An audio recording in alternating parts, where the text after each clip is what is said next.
నవదంపతులు కాంచన రాజు కొత్త ఇంట్లోకి అడుగుపెట్టారు. ఆ ఇల్లు చాలా అందంగా ఉంటుంది. అది చూసిన కాంచన, అబ్బబ్బా, ఎంత బావుందో ఈ ఇల్లు! ఏవండి, ఈ ఇల్లు ఎంత పెద్దదో కదా! అవునవును, మనకు సౌకర్యంగా ఉంటుంది. అయినా ఇంత పెద్ద ఇంట్లో మనిద్దరమే ఏం చేస్తాం చెప్పండి? ఊరి నుండి అత్తయ్య మావయ్యని కూడా వచ్చేయమనండి. అందరం తలా ఒక గదిలో ఉంటూ సంతోషంగా ఉందాం. ఏంటేంటి, అందరూ ఒక్కో గదిలో ఉండాలా? ఇక్కడ అన్ని బెడ్రూమ్లు లేవు కదా. ఇవన్నీ మనం పడుకోవడానికి కాదు. అదిగో అక్కడ కనిపిస్తుంది కదా, అది మన వంటగది. ఇదిగో ఇది మన పూజ గది. ఇక అటువైపేమో నువ్వు బట్టలు తుక్కోవచ్చు. హౌవా, ఇన్నేసి గదులా? మా పల్లెటూళ్ళలో అయితే ఇలా ఉండదు. ఇక్కడేంటి కాస్త కొత్తగా ఉంది. ఇది పట్నం కదా, అన్నీ ఇలా వేరువేరుగా ఉంటాయి. ఇకపై నువ్వు ఇలా చీరలు కట్టుకొని ఉండకూడదు. బయట చూసావా, అక్కడ అందరూ ఎంత మోడ్రన్గా ఉన్నారో, నువ్వు కూడా వాళ్ళలా ఉండాలి. అయ్యో పొండి, నాకు సిగ్గేస్తుంది. నేను మోడ్రన్ బట్టల్లో అస్సలు బావుండను. మా ఊళ్ళో నేను చీర కడితే అచ్చం దేవతలా ఉన్నానని అంటారు. అది సరేలే, మన పరిస్థితులకు తగ్గట్టు మనం మారాలి కదా. ఇప్పుడు ఊరు మారింది, ప్రదేశము మారింది, ఇల్లు మారింది. కాబట్టి మనం కూడా కట్టుబొట్టు మార్చేయాలి. నువ్వేం భయపడకు, పోను పోను అన్నీ నీకు నేనే నేర్పుతానులే. మీరు నేర్పుతానంటున్నారు కాబట్టి సరేనండి. మీరెలా చెప్తే అలా చేస్తాను. అలా కాంచన తన భర్త రాజు చెప్పిన దానికి సరేనంటుంది. కొత్త ఇంట్లోకొచ్చారు కాబట్టి పక్కింటి వాణి అక్కడికొచ్చి కాంచనని పలకరిస్తుంది. హలో అండి, మేం మీ పక్కింట్లోనే ఉంటాం. మీకేమైనా కావాలంటే చెప్పండి. మీరు కొత్త కాబట్టి మీకేం కావాలన్నా నేను సాయం చేస్తాను. అంటే మా సర్పంచ్ లాగన్నమాట. ఆయన కూడా ఇంతే. అందరిళ్లకు వెళ్ళి ఏం కావాలో అడుగుతూ ఉంటారు. మీరు కూడా ఇక్కడ సర్పంచా? అరే, మీరు భలే సరదాగా మాట్లాడుతున్నారే. చూస్తుంటే మీది పల్లెటూరిలా ఉంది. అవును, టక్కున కనిపెట్టేశారే. మీరు మోడ్రన్ డ్రెస్సుల్లో భలే ఉన్నారు. ఇంతకీ మీకేం కావాలో చెప్పలేదు. పంచదార తీసుకురానా, లేకపోతే టీ కాఫీ తాగుతారా? నాకవేం వద్దు. ఇక్కడ ఆవులెక్కడుంటాయి? ఆ, ఆవులా? అవిక్కడెందుకుంటాయి చెప్పండి. ఇక్కడి నుండి 3 కిలోమీటర్ల కవతల ఒక ఆయనున్నాడు. ఆయన ఆవులు పెంచుతున్నాడు. సరేనండి, మీకే అవసరం వచ్చినా నన్నడగండి. అలా పక్కింటి వాణి అక్కడి నుండి వెళ్ళిపోతుంది. ఇక రాజు తయారయ్యొచ్చి ఉద్యోగానికి వెళ్తుంటాడు. చూడు కాంచనా, ఇది నీకు కొత్త ప్లేస్ కదా, అంతా కొత్తగానే ఉంటుంది. ఎక్కడికి ఒంటరిగా వెళ్ళకు. నువ్వు పల్లెటూరి అమ్మాయివి కాబట్టి ఇక్కడ అందరూ నీకు వింతగా కనిపిస్తారు. సరేనా? నేనొచ్చే వరకు ఇంట్లోనే ఉండు. అలాగేనండి, ఉంటాను. అలా కాంచనతో చెప్పి రాజు బయలుదేరాడు.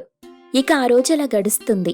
మరుసటి రోజు ఉదయాన్నే నిద్రపోతున్న రాజుకు ఎవరో వాంతులు చేసుకుంటున్న శబ్దం వినిపిస్తుంది. నిద్రలేచి బయటకెళ్లి చూస్తే పక్కింట్లో ఉన్న వాళ్లంతా వాంతులు చేసుకుంటూ కనిపిస్తారు. ఇక రాజుని చూసి వాణి కోపంగా, ఏంటండి మీ ఆవిడ? ఇది పెద్దవాళ్లుండే ప్రదేశం, ఇక్కడలా చెయ్యొచ్చా? ఏం చేసిందండి? ఇదిగో చూడండి, పొద్దున్నే మీ భార్య ఆవు పేడ తీసుకొచ్చి ఇక్కడంతా నాశనం చేసింది. ఈ ఆవు పేడ వాసన తట్టుకోలేక చుట్టుపక్కల వాళ్లందరం వాంతులు చేసుకుంటున్నాం. ఛీ, వెంటనే మీరిక్కడ శుభ్రం చెయ్యండి. అయ్యో, ఎక్కడో ఏదో పొరపాటు జరిగింది. మీరేమనుకోకండి, నేను వెంటనే శుభ్రం చేయిస్తాను అంటూ రాజు ఇంట్లోకి కోపంగా వస్తాడు. పాటలు పాడుకుంటూ వంట చేస్తున్న కాంచనని చూసి, బుద్ధుందా, ఎందుకలా చేశావు? ఆ పేడ తీసుకొచ్చి ఇంటి ముందు అలా చేసావేంటి? అయ్యో రామా, నేనేం చేశానండి? కల్లాపి జల్లానంతేగా. ప్రతి ఇంట్లో ఇది చేస్తారుగా. అది పల్లెటూళ్ళలో, ఇక్కడెవ్వరూ అలా చెయ్యరు. ఇక్కడ కేవలం నీళ్లతోనే శుభ్రం చేస్తారు. నీ వల్ల అందరూ నన్ను తిడుతున్నారు అంటూ రాజు కోపంగా నీటిని తీసుకెళ్లి పేడతో కల్లాపి చల్లిన ప్రదేశాన్ని శుభ్రం చేయటం మొదలెడతాడు. ఇక ఆ పనంతా అయిపోయిన తరువాత వాణి దగ్గరికెళ్ళి, క్షమించండి, నా భార్య తరపున నేను క్షమాపణలు అడుగుతున్నాను. తను పల్లెటూరు అమ్మాయి. ఇక్కడ ఎలా ఉండాలో తనకు తెలీదు. తెలుస్తుంది. పోయి పోయి పల్లెటూరమ్మాయిని చేసుకున్నారేంటి మీరు? మీరు చేసే ఉద్యోగానికి బాగా డబ్బున్న అమ్మాయిని చేసుకుని ఉండొచ్చు గదా. వాణి అలా రాజుతో మాట్లాడటం కాంచనకస్సలిష్టం లేదు.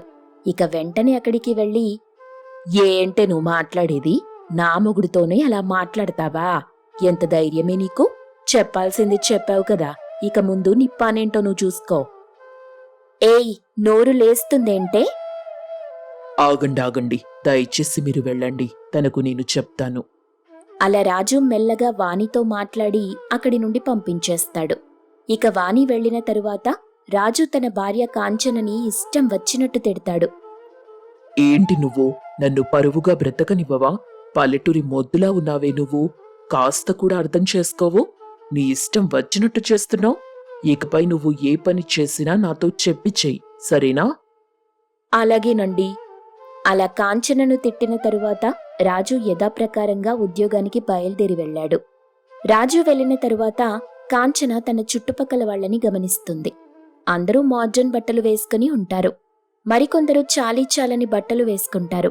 వాళ్ళని చూసి, చీచి, ఆడవాళ్లయ్యుండి ఇలా చేస్తున్నారు, వీళ్లకి సిగ్గు కొంచెం కూడా లేనట్టుంది. ఒళ్ళు కనిపించేలా బట్టలు చూడు, ఏంటో ఈ కట్టుబాట్లు. కాంచన అలా మాట్లాడుకుంటూ వంట చేయటం మొదలెడుతుంది. వంట చేసిన తరువాత కడుపు నిండా తింటుంది. ఇక ప్రశాంతంగా పడుకొని నిద్రపోతుంది. అప్పుడే అక్కడికి కాంచన అత్త కాంతమ్మ వస్తుంది. కాంతమ్మ ఇంటి తలుపు ఎంతసేపు కొట్టినా కాంచన తలుపు తీయదు. గాఢ నిద్రలో ఉండటం వల్ల ఎవ్వర్నీ పట్టించుకోదు. ఇక సాయంత్రం నిద్రలేచి బయట చూసేసరికి అక్కడ కాంతమ్మ రాజు ఇద్దరూ కనిపిస్తారు. వాళ్ళని చూసి, ఏంటండి ఇంత తొందరగా వచ్చేశారు? ఈరోజు మధ్యాహ్నం నుండి సెలవు పెట్టారా ఏంటి? ఇప్పుడు సమయం ఎంతవుతుందో చూసావా? సాయంత్రం అవుతుంది. నువ్వు నీ మొద్దు నిద్ర వల్ల ఎవ్వరినీ పట్టించుకోవటం లేదు. అమ్మ వచ్చి చాలాసేపు అయింది. అయ్యో అత్తమ్మ, తలుపు చప్పుడు చేస్తుంటే నేనొచ్చి తలుపు తీసేదాన్నిగా. అలా ఇంటికొచ్చి బయటే ఉండిపోయారే. ఎలా అత్తయ్యా మీతో? ఇప్పుడు చూడండి మా ఆయన ఎలా బాధపడుతున్నారో. ఇక చాలు, ముందింట్లోకి వెళ్దాం పద. అందరూ మనల్ని చూస్తున్నారు. అలా రాజు కాంతమ్మలు ఇంట్లోకొస్తారు. ఇంట్లోకి రాగానే ఇల్లంతా ఒకటే పొగ. ఆ పొగ చూసి రాజు భయపడిపోతాడు. ఏంటిది? ఏం జరిగింది? ఇంట్లో ప్రమాదం ఏమైనా జరిగిందా? అరే, అటువంటిది ఏం జరగలేదండి. ఇంట్లో దోమలుంటేనూ నేనే వేపాకు తెచ్చి పొగ పెట్టాను. ఇప్పుడు మనకి ఏ దోమలు రావు చూడండి. ఓరి నాయనో, దేవుడా! అమ్మా, చూసావానే నీ కోడలి ఘనకార్యం? అందరూ నవ్వుకుంటున్నారమ్మా. ఒరేయ్, నేను మాట్లాడతానుండు. ఇది మాట్లాడితే పరిష్కారమయ్యేది కాదు. దాని మట్టి బుర్రకి అర్థమవ్వాలి. నేనేం చెయ్యను, నాకేం తెలియట్లేదు. ఒక పల్లెటూరి బైతుని తీసుకొచ్చి నాకు కట్టబెట్టారు. ఇదొక పల్లెటూరి మొద్దు, దీనికేం తెలీదు. బయటందరూ మోడ్రన్ బట్టల్లో ఎంత అందంగా ఉన్నారో చూడు. మొన్నేమో పేడ తీసుకొచ్చి గబ్బు గబ్బు చేసేసింది. ఇప్పుడేమో వేపాకు పొగ వేసి అందరూ భయపడిపోయేలా చేసింది. చూసావా, ఇంకా ఎన్నెన్ని చేస్తుందో ఏంటో. రే బాబూ, కాస్తూరుకోరా, అలా కోప్పడకు. తనకి కొత్త కదా, ఈ పట్నానికి కొత్త, ఈ మోడ్రన్ ప్రపంచానికి కొత్త. ఇక చాలమ్మా, చాలు. నువ్వెన్నైనా చెప్పు, నేను మాత్రం దీంతో ఉండలేను. కాంతమ్మ రాజు మాట్లాడుకుంటున్న మాటలు చూసి కాంచన కన్నీళ్లు పెట్టుకుంది. ఏడుస్తుంది, వెక్కి వెక్కి ఏడుస్తుంది. అది చూసిన రాజు, ఇలా వెక్కి వెక్కి ఏడవటం కాదు, కాస్త తెలివిగా నడుచుకో. అలా కోపంగా వెళ్ళిపోయాడు. కాంచనని తన భర్త తిట్టడంతో కుమిలి కుమిలి ఏడ్చింది. కాంతమ్మ ఎంత బుజ్జగించినా తన ఏడుపాగదు. చూడమ్మా, ఇది నీకొక కొత్త జీవితం. కన్నవారికి దూరంగా కట్టుకున్న వాడితో కొత్త జీవితాన్ని మొదలెట్టావు. అది కూడా పట్నంలో నీ కాపురాన్ని మొదలెట్టావు. ఇక్కడంతా పల్లెటూరిలో లాగా అందరూ కలిసిమెలిసి ఉండరమ్మా. ఎవరి జీవితం వాళ్లదే. ఎవ్వర్నీ ఎవ్వరూ పట్టించుకోరు. నీకు నీ భర్త, నీ భర్తకి నువ్వు, అంతే. అందుకే ఒకరికి నచ్చినట్టొకరు బతకండి, అదే బావుంటుంది. ఇక నేను ఊరికెళ్ళొస్తాను, ఇది చెప్దామని వచ్చాను. అలా కాంతమ్మ తన కోడలు కాంచనకి చాలా విషయాలు చెప్తుంది. ఇక రాత్రి నుండి కాంచన సరిగా నిద్రపోదు, సరిగా తినదు. అలా వారం 10 రోజుల వరకు గడుస్తుంది. ఒకరోజు ఉదయం రాజు నిద్రలేవగానే మోడ్రన్ బట్టల్లో కాంచన కనిపిస్తుంది. అది చూసి రాజు ఆశ్చర్యపోతాడు. అరే కాంచనా, వారివా, ఏమున్నావో తెలుసా? ఇకపై రోజు నేనిలాంటి బట్టలే వేసుకుంటాను. మీకు నచ్చినట్టుండటమే నా బాధ్యత. చాలా సంతోషం. అలా చేయటం వల్ల మనకి మంచి జరుగుతుంది.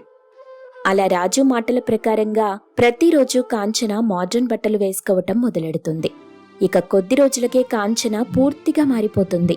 అలా మారిన కాంచనతో బయట తిరగటం మొదలెడతాడు రాజు. కాంచన, ఈ బట్టల్లో నువ్వు చాలా అందంగా ఉన్నావు.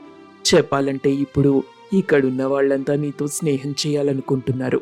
అదిగో ఆ వాణి నీ వైపే వస్తుంది చూడు. హలో కాంచన, భలే ఉన్నావు. రాత్రికి నువ్వు మీ ఆయన మా ఇంటికి భోజనానికి రావాలి.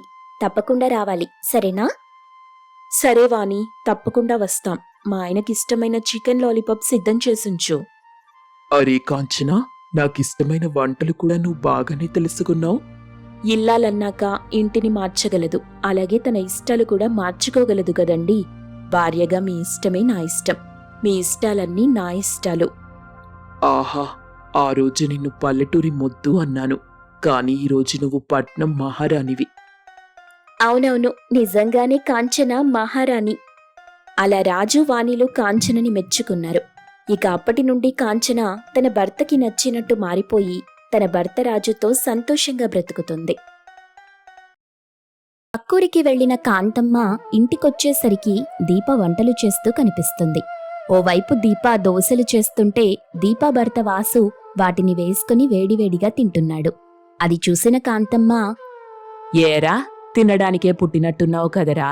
దీప చేస్తుంది కదా, అక్కడ తినేవాళ్ళెవ్వరూ లేరుగా. అయినా నీ పళ్ళెంలో దోశలు ఎవరో తీసుకెళ్ళిపోతున్నట్టు అలా తింటావేంటి?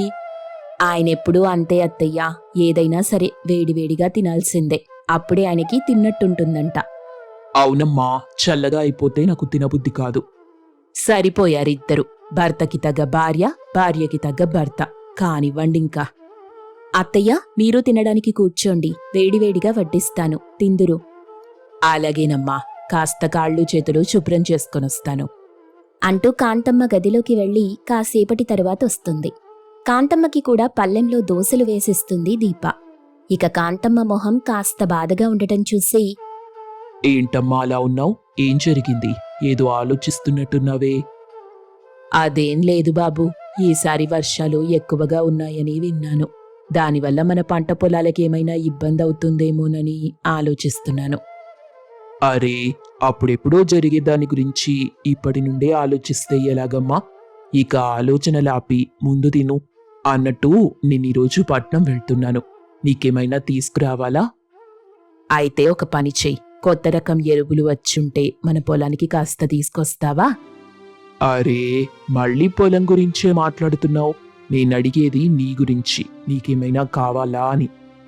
అత్తయ్యకి ఒక మంచి చీర తీసుకురండి.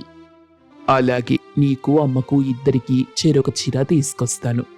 అలా వాసు తినటం పూర్తి చేసి అక్కడి నుండి బయలుదేరి వెళ్తాడు. ఇక కాంతమ్మ తింటుండగా చిన్న కొడలు కవిత వచ్చి పాలు తీసుకుంది. ఇదిగో కవిత, అలా పాలు తాగేస్తున్నావేంటి? కాస్త తిందువుగానిరా, వేడివేడి దోశలు చేస్తున్నాను.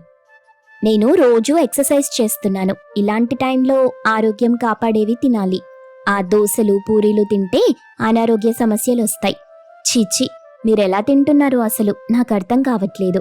మీరు కూడా నన్ను చూసి మీ అలవాట్లు మార్చుకోవచ్చుగా. కవిత అలా అనేసరికి దీపా కాంతమ్మలకి కోపం తన్నుకొస్తుంది. కానీ ఏమీ మాట్లాడరు. ఇక కవిత తనపాటికి తను పాలు తాగేసి వెళ్ళిపోతుంది. కవిత వెళ్ళిపోయిన తరువాత, చూడమ్మా దీపా, దాని టెక్కు చూసావా? టిప్పుటాప్పుగా తయారై ఎలా వెళ్ళిందో. ఉద్యోగం చేస్తుందన్న పొగరు దానికి. డబ్బు సంపాదించడం వరకు పర్వాలేదు, కాని డబ్బు సంపాదిస్తున్నానన్న గర్వముంది చూశావు, అదే మనిషిని పాతాళానికి తొక్కేస్తుంది. అవన్నీ ఆలోచించకండత్తయ్యా, ముందు మీరు తినండి. ఇక కాంతమ్మ తినటం ఆపేసిన తరువాత దీప వంటపాత్రలు కడగటం మొదలెడుతుంది. కాంతమ్మ తనకు దరిదాపుల్లో లేదని తెలుసుకుని, అయినా కవితకి చాలా ధైర్యం. అత్తగారింట్లోనే మగరాయుడిలా తిరుగుతుంది. అత్తయ్య కూడా అడ్డు చెప్పట్లేదు. దీప అలా తనలో తాను మాట్లాడుతుండగా పక్కింటి పారిజాతం వస్తుంది. దీపని చూసి, ఏంటమ్మా, ఇంకా వంట పాత్రలే పట్టుకుని కూర్చున్నావా? సరిపోయింది పో. ఇంకా ఎన్నాళ్ళని ఈ ఇంట్లో గొడ్డు చాకరీ చేస్తావమ్మా? నిన్ను చూస్తుంటే నాకు జాలేస్తుంది. ఇంట్లో పనులన్నీ చేస్తూ ఈ ఇంటికి పని మనిషివైపోయావు. పారిజాతమక్క, ఇంతకీ నువ్వొచ్చిన పనేంటి? అది మర్చిపోయి ఏవేవో చెప్తున్నావు. కాస్త పంచదారుంటే ఇవ్వమ్మా. ఏదో నీపై జాలి కలిగి అలా మాట్లాడానంతే. నేనేం చెప్తున్నానంటే నీకు స్వేచ్ఛ కావాలి కదా. మీ ఆయనతో చెప్పి వేరు కాపురం పెట్టించు. లేకపోతే ఇలాగే చచ్చే వరకు కష్టపడుతూ ఉండాలి. పారిజాతం అలా అనగానే దీప కోపంగా కాస్త పంచదార తీసిస్తుంది. పంచదార తీసుకున్నావు కదా, ఇక వెళ్ళక్కా. వెళ్తాన్లేమ్మా. అలా కోప్పడితే ఎలా? నేను నీ మంచికే చెప్పాను. రోజు నిన్ను గమనిస్తున్నానుగా. నీ తోడికోడలు మాత్రం వయ్యారంగా తయారై వెళ్తుంది. నువ్వేమో ఇలా ఇంటి పనులు చేస్తుంటావు. పొద్దటి నుండి రాత్రి వరకు గొడ్డులా చాకరీ చేస్తూనే ఉంటావుగా. పారిజాతమలా మాట్లాడుతుండగా వెనక నుండి కాంతమ్మ అక్కడికొస్తుంది. వస్తూ వస్తూ పారిజాతాన్ని కోపంగా అరుస్తుంది. ఈ కాపవే పారిజాతం. నా కోడలికి లేనిపోనివి నూరిపోసి ఏం చేద్దామనుకుంటున్నావు? మాకు గొడవలు పెట్టి ఆ గొడవలు చూస్తూ సంతోషించాలనుకుంటున్నావా? అది కాదమ్మా, నేనేదో సరదాగా మాట్లాడుతున్నానంతే. నువ్వలా నోరేసుకుని పడిపోకు. నీకో దండం తల్లి. ఇదిగో అమ్మాయి దీపా, మా ఇంట్లో పంచదార తెచ్చాక తిరిగిచ్చేస్తాన్లే అంటూ భయంగా అక్కడి నుండి వెళ్ళిపోతుంది. ఇక కాంతమ్మ మాత్రం దీపని చూసి చాలా బాధపడుతుంది. అమ్మా దీపా, నువ్వు ఈ ఇంటికి పెద్ద కోడలివి. నా తరువాత ఈ ఇంటిని చూసుకోవాల్సింది నువ్వే. నేనున్నా లేకున్నా నువ్వు మాత్రం ఈ కుటుంబాన్ని విడిపోకుండా చూసుకోవాలి. ఎప్పటికీ మనమంతా ఉమ్మడి కుటుంబంలాగే ఉండాలని నా ఆశ. అత్తయ్యా, మీరేం బాధపడకండి. అంతా మీరనుకున్నట్టుగానే జరుగుతుంది. నేనితరుల మాటలు విని నా జీవితాన్ని పాడు చేసుకునే రకం కాదు.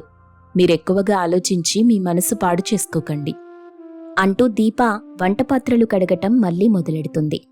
ఇక ఆ రోజు రాత్రి వంట చేస్తున్న దీపాకి పాచిపోయిన వంట వాసనలొస్తాయి. బయటకి వచ్చి చూస్తే కవిత కొత్త రకం వంటలు తీసుకొచ్చి తింటూ ఉంటుంది. అది చూసిన కాంతమ్మ, అరెరే, నువ్వు తినేవేంటి? పాచిపోయిన వాసనొస్తున్నాయి. అవి తెచ్చినప్పటి నుండి ఆ వాసన భరించలేకపోతున్నాను. ఇవి తింటే ఆరోగ్యానికి చాలా మంచిది. ఉద్యోగం చేసేవాళ్లు చాలా మంది ఇవే తింటుంటారు. అలా రంగురంగుల్లో ఉన్నాయి. అందులో ఏవేవో కలిపేసున్నారు. దాన్నెలా తింటున్నావమ్మా? పల్లెటూళ్ళలో ఉండే మీకు వీటి విలువ తెలీదులే అత్తయ్య. ఇవి ఆరోగ్యానికి అందానికి చాలా మేలు చేస్తాయి. మీరు తింటారా? కావాలంటే చెప్పండి, ఇస్తాను. చీచి, నాకొద్దమ్మా. ఇంతలో దీపా వచ్చి కవిత తింటున్నది గమనిస్తుంది. అత్తయ్య, వంట అయిపోయింది, మీకొడ్డించమంటారా? ఇప్పుడొద్దులేమ్మా, కాసేపు ఆగి తిందాం. ఈ వాసన భరించలేకపోతున్నాను అంటూ కాంతమ్మ చిరాకు పడుతుంది. అది గమనించిన కవిత, చిరాకేస్తుంటే పక్కకెళ్ళండి. అలా మాట్లాడ్డమెందుకు? అయినా నన్ను మీ గుప్పెట్లో పెట్టుకోవాలనుకుంటున్నారా? మీరెన్ని ఇబ్బందులు పెట్టినా నేను మాత్రం మీరు చెప్పినట్టు చెయ్యను. నాకు నచ్చినట్టే నేను బతుకుతాను. అదిగో ఆ దీపాలాగా బానిసలాగా బతకలేను అని అంటున్న కవితని చూసి కాంతమ్మ ఏమీ మాట్లాడకుండా కోపంగా అక్కడి నుండి వెళ్ళిపోతుంది. అలా ఆ రోజు రాత్రి గడుస్తుంది. మరుసటి రోజు ఉదయాన్నే దీపా నిద్రలేచి ఇల్లంతా శుభ్రంగా ఊడుస్తుంది. తర్వాత ఇంటి ముందు కల్లాపి జల్లి ముగ్గులేస్తుంది. మరోవైపు కవిత నిద్రలేచిన వెంటనే ఇంటి ముందు ఎక్సర్సైజ్ చేస్తూ ఉంటుంది. ఓవైపు దీపా ఇంటి పని చేస్తుంటే ఆ పనులన్నీ పట్టించుకోకుండా కవిత తనపాటికి తను వ్యాయామం చేస్తుంటుంది. అమ్మాయి దీపా, తులసి చెట్టు చుట్టూ తిరిగొస్తాను. ఆలోపు పూజకి కావలసిన ఏర్పాట్లు చూడు. అలాగే అత్తయ్యా అంటూ పూజ చేయడానికి సిద్ధమవుతుంది దీప. ఇక కాంతమ్మ దీప ఇద్దరూ పూజలు చేస్తుంటే వాళ్లని పట్టించుకోకుండా కవిత డైట్ ఫుడ్ తింటూ ఉంటుంది. ఇక కాంతమ్మకి అది చూసి కోపం వస్తుంది. ఏంటమ్మా, మేం మనుషులమనుకుంటున్నావా, పశువులమనుకుంటున్నావా? మా పాటికి మేమిక్కడ పూజలు చేస్తున్నాం కదా, నువ్వలా తింటావేంటి? అది కూడా ఏవేవో కొత్త రకమైన వంటలు. ఇక చాలండి, ప్రతి విషయంలో నాతో గొడవపడాలని చూస్తున్నారా? నేను ఇంట్లో ఉండకూడదా? మీకడ్డుగా ఉన్నానా? నేను ఏది పడితే అది తినను, మంచి ఆహారమే తీసుకుంటాను. మళ్ళీ ఏంటమ్మా నువ్వు పదే పదే ఒక విషయాన్నే చెప్తావే? ఇంట్లో కోడలిగా ఒక్క పనైనా చేస్తున్నావా? అసలింట్లో మనుషులున్నారని మర్చిపోయావా ఏంటి? నిద్రలేచి నీ పనులేవో నువ్వు చూసుకుంటావు, వెళ్తావు వస్తావు. నీ ధ్యాస నీదేనా? ఆపండి, నోరుంది కదా అని రెచ్చిపోయి మాట్లాడుతున్నారు. ఈ ఇంట్లో మీకు సేవలు చేయాల్సిన కర్మ నాకేం పట్టలేదు. డబ్బు పడేసి ఓ పని మనిషిని పెట్టుకుంటాను, అంతేగాని నేను ఇంట్లో పనులు చెయ్యను. కవిత అలా కోపంతో మాట్లాడుతుండగా అప్పుడే అక్కడికి కవిత తండ్రి రాంబాబు వస్తాడు. కవిత అలా కాంతమ్మతో మాట్లాడ్డం చూసి కవిత చెంపపై ఒక్కటిస్తాడు. తన తండ్రి అలా కొట్టేసరికి కవిత షాక్ అవుతుంది. నాన్న, నన్నే కొడతారా? ఇక్కడేం జరుగుతుందో తెలిసి నాపై చేయి చేస్తున్నారా? ఏమైనా జరగని, వాళ్ళేమైనా చేయని, నువ్విలా మీ అత్తకి ఎదురు తిరిగి మాట్లాడడానికి వీల్లేదు. అలా చేయటం తప్పు. ఈ ఇంట్లో నన్ను పని మనిషిలా చేయాలనుకుంటున్నారు. నన్ను బానిసలా మార్చుకోవాలనుకుంటున్నారు. అలా ఉండమంటారా? తలంచుకొని నేను బ్రతకలేను. అమ్మా కవిత, అలా ఆవేశపడకు. మా నాన్నతో మాట్లాడేటప్పుడు మీరు మధ్యలోకి రాకండి. మీ పని మీరు చూసుకోండి చాలు. కవిత అలా అనడంతో మరోసారి లాగిపెట్టి కొట్టాడు రాంబాబు. రాంబాబు అలా కొట్టడంతో కవిత కన్నీళ్లు పెట్టుకుంది. తల్లి లేని పిల్లవని గారాబంగా పెంచాను. నిన్ని ఇంటికి కోడలిగా ఎందుకు పంపించానో తెలుసా? అమ్మ లేని లోటు తీరుతుందని. కాంతమ్మ లాంటి అత్త దొరకటం నీ అదృష్టం. ఒంటరిగా బ్రతికితే అది బ్రతుకు కాదే.